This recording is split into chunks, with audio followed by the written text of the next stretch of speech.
I'm going to introduce you to our work, our plans, but particularly focus on the benefits of a shared digital infrastructure across public collections across the UK. Sorry about that. We'll go straight into this next slide where I know there's no mistake. So, what do we exist for? This is what we're all about. We're opening up art in public collections for enjoyment, learning, and research. We are a charity. We were launched in 2003, so about 15 years ago, but we still feel very much like a startup. And when it comes to financing a small charity, it always feels very much like a startup.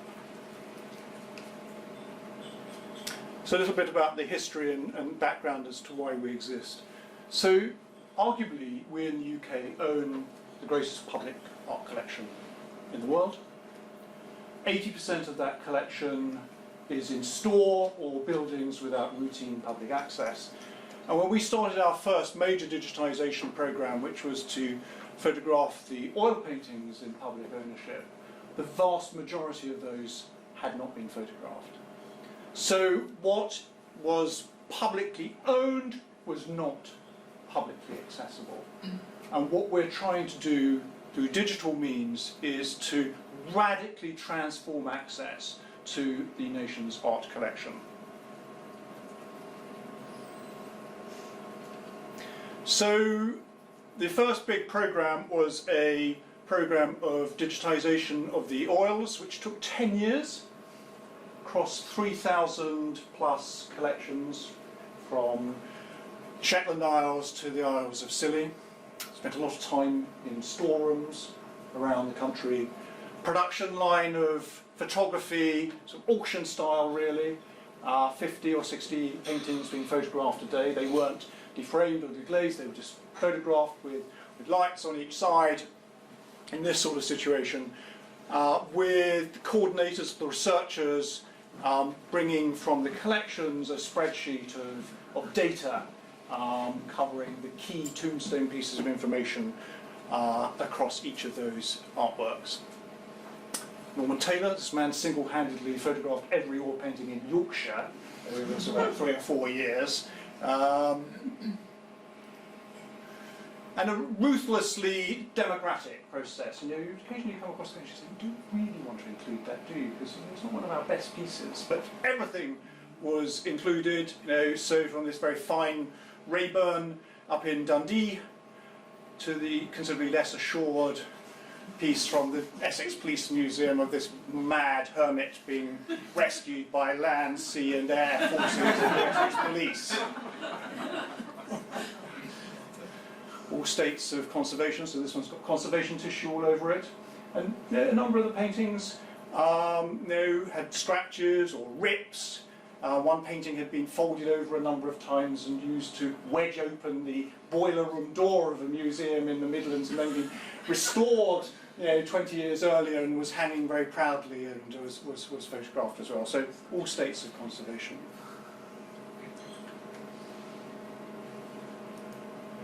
This is not moving on as fast as one would like it to. So originally, this was when we were in our analog days. So the project actually started as a book project.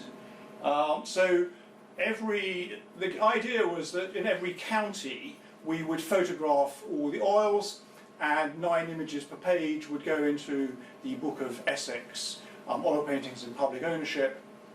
As it happens, there are about 80 of those in the series, but we realised, as you can imagine, pretty early on that that wasn't the way to really achieve this project. Although, interestingly, was a very interesting Trojan horse, because at the time, in the early 2000s, when collections were slightly worried about digital rights, putting it in a book was not really an issue, but at the same time, we managed to get the rights to put it online at some point in the future. And the first digital incarnation of the project was a partnership with the BBC called Your Paintings, which went live in 2011, was very successful, but came with disadvantages in that we couldn't, for example, show funders' names on the site. We couldn't do anything commercial on the site. So in 2016, Your Paintings was retired, and we replaced it with the Art UK website, which is roughly how it looks today, and that was funded by a combination of Arts Council England, Scottish Government, and a charitable trust.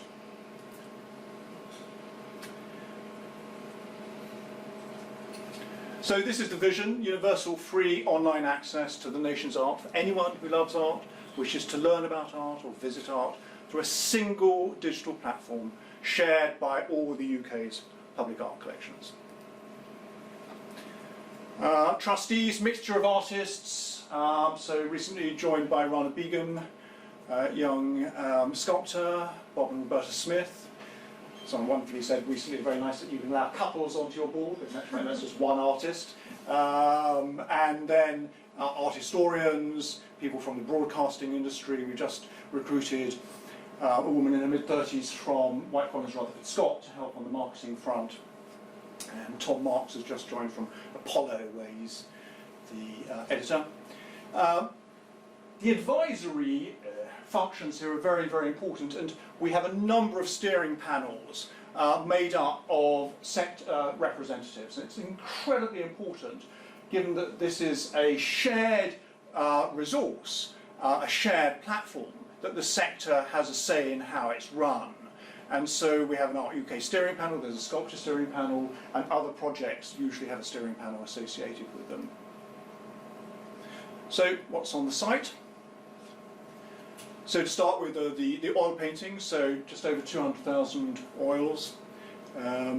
Collections are now adding works on paper, so watercolours, prints and drawings are slowly being added to the site. But the big focus at the moment is the digitisation of the nation's sculpture collection. So that work started last year, and that is a project funded principally by the HLF, so it's just under £3 million grant with £1 million of match funding. It's a big digitisation programme, although not everything is being photographed. I think it's recorded, and a proportion of the sculptures are photographed digitally. There'll be record shots in addition. Everything outdoors. It's not just the sculptures inside our collections, it's the monuments and sculptures that are in our parks and streets. Lots of public engagement will be associated with that, big volunteering programmes, and as part of that project, and also very importantly to bring us closer to our Scottish audience and our collections in Scotland, we've opened one room in this fantastic Macintosh building in Glasgow. As I said, the Scottish Government has been a good supporter of Art UK, and I think being closer to that audience is incredibly important for us. So the first sculptures will go online in January, and then that will motor over the next 18 months or so. And obviously you'll be able to map them, so you'll be able to do tours, walking tours of monuments around the country, as well as seeing which collections have sculpture indoors. Mobile version. And the interesting thing about the sculpture collection that we own as a nation is it's very much more global than the oil painting collection. So the oil is principally a European tradition, whereas the sculpture is going to come from, Benin bronzes, Buddhas and Bodhisattvas from Japan, carved deities from Mexico. So I think that's going to be a very big change compared to the oil painting project. And this is the famous quote from Ad Reinhardt in the 60s, which stressed how sculpture is very much as a poor relation of flat art, and this is what we're trying to change with this project. So moving on to how we show content on the site, this is one of the last paintings we photographed. This is owned by Eric Cantona's dad, and is on loan to the National Football Museum, and obviously there is his son as Christ, and it merges two Renaissance paintings by Piero and Mantegna into this one showing Ferguson, Beckham et al. So that's the site which I showed earlier. So every artwork gets its own page on the site with tags where we have them to help you search other paintings of blue dresses or fish and chip shops. maps as to where the collections are, and other artworks by the artists.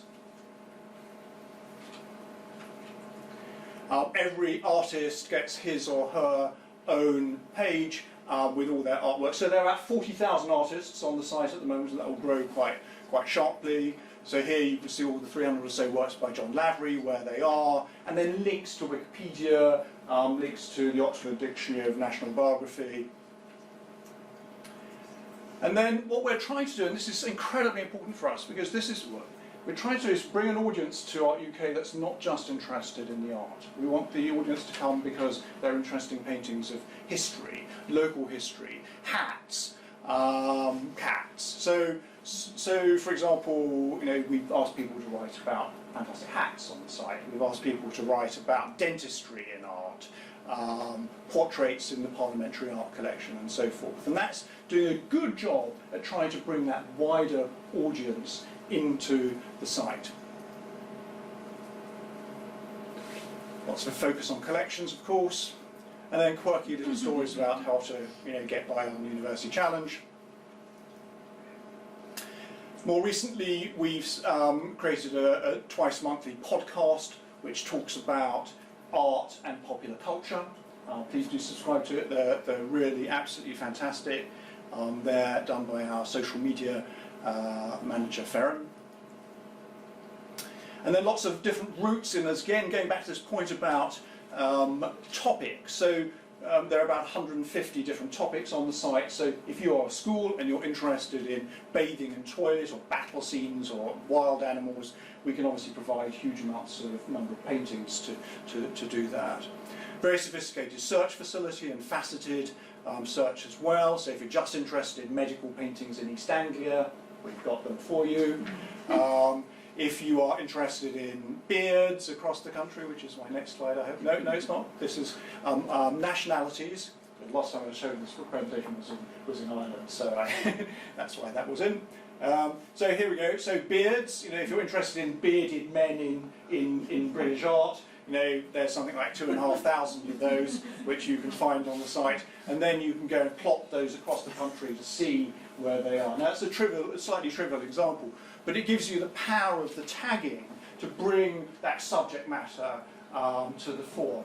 And what's so key here is that when you're working with a very, very big database of art, so 220,000 works at the moment, 500,000 in a few years' time, surfacing the long tail of artworks that never see the light of day is incredibly important. And when you just have title or artist, that's not enough. So the tags are very important. And I'll come back to that soon.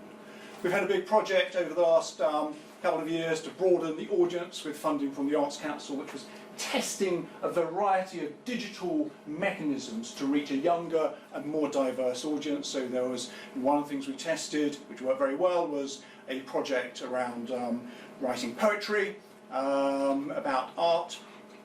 That's one of the poets talking about that. And then that's more recently been published in a very detailed 90-page report covering all those different digital mechanisms to help broaden the audience, which has come out recently. So that was with the Audience Agency. We have a pro bono arrangement with a creative agency called Gravity Road. It's helping us do things like this to reach a younger audience. We've growing the focus on the learning side. So that will come to the fore next year when we put a new interface into place around learning, but the sort of things we've been doing. So as you can see today, from what I've shown, we're principally in the digital world. But so occasionally we go out into the physical world. And so this was one project called Masterpieces in Schools.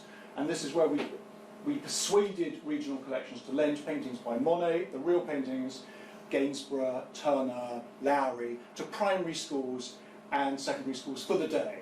So the paintings would go in the morning and come out in the evening. This fantastic Monet went to a Shropshire primary school, and the school arranged lots of activities around it, such as plein air painting, French tea for the parents at the end of the day to see the Monet that had come to the school. A great success. That's a few of the collections chose Lowry's, not surprisingly. The wonderful John Byrne up in Glasgow, with the William Strang portrait getting rather lost here in the activities. And we've just started taking sculptures into schools. So 125 great sculptures as part of the sculpture project are now going into primary and secondary schools across the country. And obviously what we try and do is bring them back to the site as much as we can, but the key thing here is trips to museums from schools are basically on the decline for various reasons. And so to actually take the art into the school, to reverse that and see the chemistry of how kids react to a piece of great art in their own environment is a wonder to behold. A link with Oxford University Press, which I hope we will build on. So we as public library card holders have access to OUP's resources online completely free if we put our public library card in. Most people don't know that. So through Art UK, you put your library card in, and then you go directly into the very, very detailed, biographies of, people like Rubens.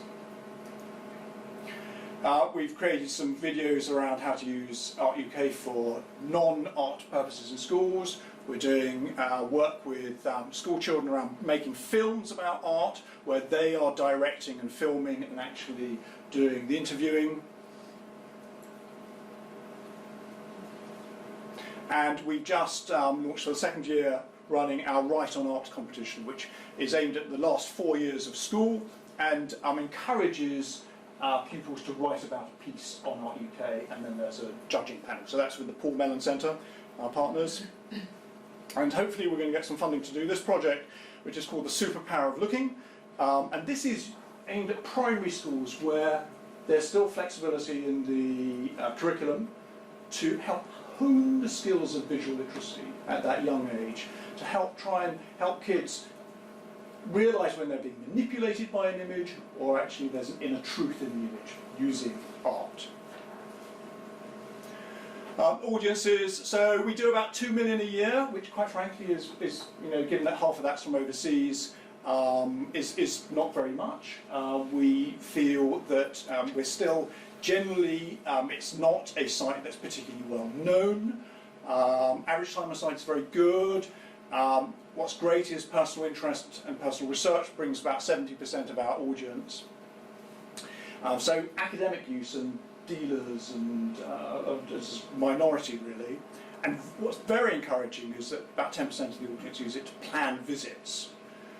So that's the traffic, and in the last few months since that, it's gone well over 200,000 with some good increases, particularly in the UK. And that should get better next year as Sculpture joins the site, and we've now for the first time ever been able to employ a marketing person. We've never had the resources to do that. And we've got a new head of content who's changing things dramatically. So just size, we're about 1 million. This coming year we'll be up to about 2.5 million or so because of Sculpture, and then it'll come down again. So we're an organisation that's roughly around the size of £1 million a year revenue, 50 employees now, but after Sculpture that will be back to about 10 or so. Funding is a mixture of private and public. Arts Council now has, for the first time, provided us with regular public funding. So after 15 years of trying, we now have our first ever regular public funding. But a key part of the funding model, the growing funding model, is the collections are paying an annual subscription to Art UK.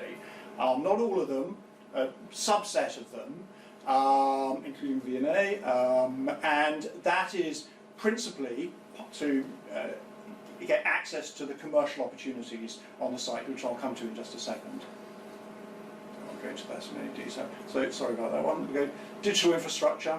So the benefits of doing this together, well, partly the collaborative benefits, and the biggest one here is must be one of the biggest arts partnerships in the UK. So there are over 3,000 collections who are part of Art UK. All of them signed legal agreements with us. And as you can imagine, the legal infrastructure behind this is very, very significant. So it's not just about the legal agreements with the collections, but with the artists. So about a third of all the art is in copyright. So we have thousands and thousands of legal agreements with artists and estates. Very fortunately, we have Freshfields who've done all the work completely pro bono for us. But the legal substructure to this is incredibly, incredibly important. And just to put that in context, we think, if I remember rightly, a Google art project possibly has 150 British institutions on it. So this has over 3,000 British institutions on this. So interestingly, only a third of them are museums, although 2/3 of the art is in the museums. But other than that, it's the universities, all the university collections, the hospital collections, historic houses, so National Trust, English Heritage, Government Art Collection, British Council, Arts Council England. And whilst it's principally, publicly owned, as broadly defined, we do have now, a number of private institutions on there, so most of the Oxbridge colleges, and we're starting to approach delivery companies to see whether the delivery companies will come. I see there are a few artworks on the walls here. So, and also starting to talk to corporate collections about corporate collections joining. They will always be very much a very small percentage. This is principally about the art in public collections, but as part of our sustainability model, we are moving in that direction. Also, project partners, significant one obviously being the BBC, where Art UK stories are logoed on the BBC Arts pages and linked back to Art UK, university collections, university alliances and others.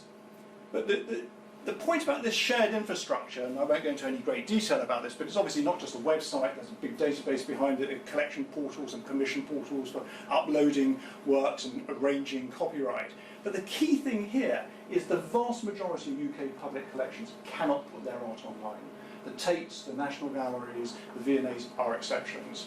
Underneath that, amongst the regionals, and below that, the chances of them being able to do this, because of lack of finance, because of lack of resources, is very, very low.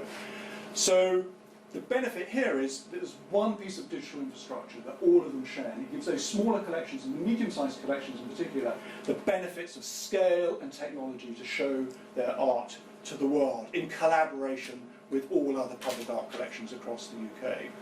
And then that allows you to do other things. You build on that. So for example, Art Detective, which is one of the things we're most proud of, is answers this particular question here. So here's a typical challenge. Painting, no artist, no sitter. There are probably 30,000 paintings on the site where we don't know the artist. There are thousands of paintings where we don't know the sitter. So what we did, we've created an expert network called Art Detective that links the collections across the UK with expert advice around the world.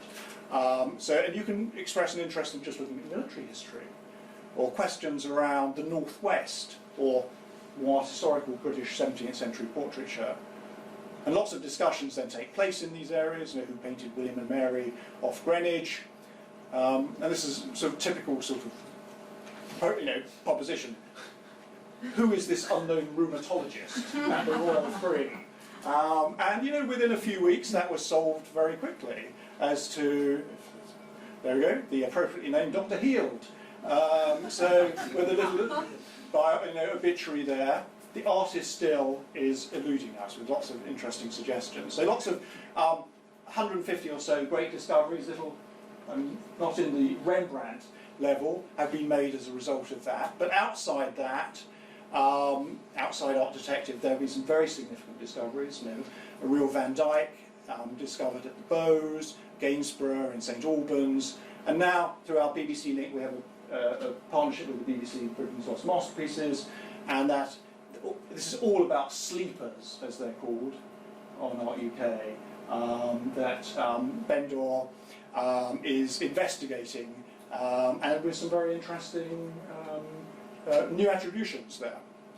Tagger, so this was, we saw some of the results before. That has been suspended because basically it's been too complex a project for us to manage as it was then set up. And we're now looking to fund relaunch of Tagger. So it basically worked in two different ways. Algorithmically, two people independently see a cat in this painting, we can be pretty sure there's a cat in this painting. Or using image recognition. So we're going to try both these methods going forward. So for example, which of these are not horses, the computer then learns, and then you can help create lots of tags around those. Tourism is really important for us for the reasons I mentioned earlier in terms of seeing works online encourages people to see the real things. the evidence is overwhelmingly around that. And then finally, just on the shop, so this is, again, rather like the mothership as we call it. It's a piece of digital infrastructure that's there for all collections around the UK to generate income without any risk, without any capital investment, using a single piece of digital infrastructure, funded by Arts Council of England, the Scottish Government, again Freshfields, V&A, actually Sarah Sevier is on the steering panel for the shop, and it basically allows collections to do print on demand. That's what it looks like. Print on demand and licensing. So there are about 25, 30 collections at the moment. Court Holders just come on, but already Manchester Art Gallery was there, National Museum Wales, and these collections now are starting to generate income. They all pay us the subscription income, but now what's really great is that as this is starting to take off, it's still very early days, places like Manchester and the National Library of Wales are making much more back from it than they pay in subscription. So that's National Museum Wales pages, then they have a dashboard to see how much they're selling and how much traffic is coming to the site. So overall, conclusions, what I've tried to explain is that this is digital infrastructure shared across all UK public art collections. We think it's an incredibly economic and efficient way of showing our art to the world. Audiences are still low, but we're working on that. There are lots of untapped public engagement opportunities, and tagging is just one element of that. The focus for now is the learning and the shop platforms, and as with many organisations, key objectives, long-term objectives and priorities are ensuring financial sustainability and growing our audiences.